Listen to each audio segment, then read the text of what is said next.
Welcome to the Salmon Runs YouTube. Enjoy the video.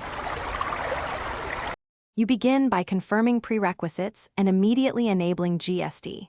Open company features and turn on goods and services tax. Once done, enter your GSTIN and select registration type so returns match official records. Make sure HSN/SAC classifications and tax rates are predefined because they drive invoice tax calculations.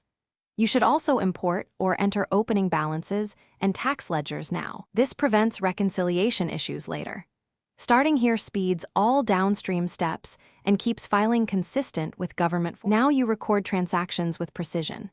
Use sales and purchase vouchers and fill GST fields per line item so Tally calculates CGST, SGST, or IGST automatically. Once an invoice is entered, reconcile input tax credit against purchase ledgers and map tax ledgers to return headings.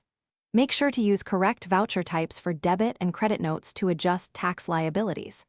After entering batches, run tax ledger and GSDR reports to validate totals. This prevents mismatches during return generation and filing. To complete filing, generate GSDR1 and GSDR3B inside Tally, validate figures, and export the required JSON or Excel files for the GST portal. Once exported, reconcile totals with portal drafts and correct any discrepancies in invoices or tax ledgers, then upload and sign for filing. If things go wrong, troubleshoot by checking HSN codes, invoice date ranges, and whether input credits were posted to the right ledgers. This single check catches most reconciliation errors and lets you re-export corrected returns quickly. Thanks for watching. Consider subscribing if we helped you.